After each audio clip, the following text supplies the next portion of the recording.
Gubernur Jawa Barat usul vasektomi jadi syarat bansos. Dengan kata lain, harus mandul alias tidak boleh punya anak lagi jika mau dapat bantuan. Usulan menuai sorotan, berikut polemik juga faktanya. Assalamualaikum, wilujeng enjing, sampurasun.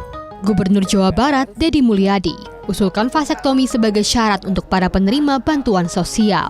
Saya selalu menuntut orang yang saya bantu KB dulu. Dan yang harus hari ini dikejar, yang KB harus laki-laki.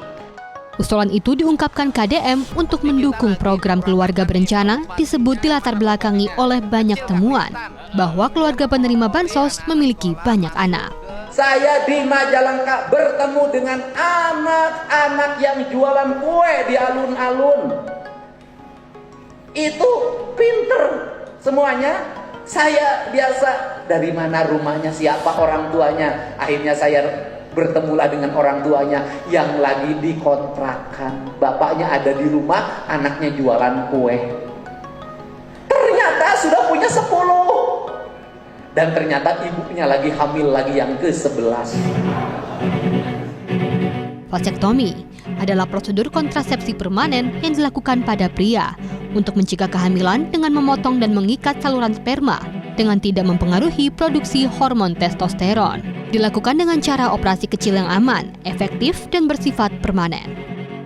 Sebelumnya, syarat bansos dengan menuntut pihak suami menjalankan kontrasepsi pernah diterapkan dan berhasil dilakukan. Saya selalu menuntut orang yang saya bantu KB dulu. Dan yang harus hari ini dikejar, yang KB harus laki-laki. Iya Pak, saya udah berhasil Pak. Bapak bisa dilihat di tayangan saya. Kenapa? Jangan membebani reproduksi hanya perempuan. Perempuan jangan menjadi orang yang menanggung beban dari reproduksi. Sabab nubegian salakina. Disebut masih banyak perbedaan pandangan. Warga, juga para ulama, apalagi vasektomi jadi isu yang sensitif di masyarakat. Saya kira pernyataan Pak Deddy tadi juga tidak sesuai dengan kompetensi beliau. Mestinya lebih fokus pada prioritas masalah-masalah di Jawa Barat terkait dengan soal kemiskinan, ketimpangan, soal pendidikan, soal infrastruktur yang tidak berjalan dengan baik dan macam sebagainya. Jadi bicara sesuai dengan kompetensinya. Kalau misalnya bukan bidangnya, lebih baik serahkan pada ahlinya.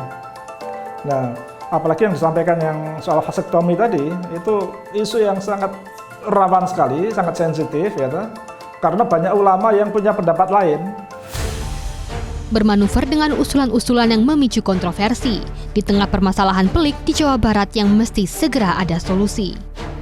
Pak Deddy ini tiba-tiba menggelinding terus dengan isu-isu yang baru, sehingga memunculkan kontroversi di publik. Apalagi banyak kebijakan-kebijakan yang populistik yang dilontarkan, misalnya soal pajak, soal sekolah, dan kemarin soal ijazah yang ditahan mau diambil semua itu. Nah, dugaan publik akhirnya mengawang-awang bahwa Pak Deddy tidak hanya akan menjadi gubernur biasa, tapi ada kemungkinan beliau ingin melompat, misalnya bermain di RI 1 pada 2029 ya. Menurut saya lebih baik Pak Deddy Mulyadi bermain di antara skala prioritas penting di Jawa Barat. Tentu, perlu dikaji lebih lanjut soal penerapan kebijakan ini, berkoordinasi dengan kedokteran dan kementerian terkait. Jangan sampai terjadi kontraproduktif terhadap pertumbuhan dan pengendalian penduduk di Jawa Barat yang disebut belum merata. Tim Liputan melaporkan.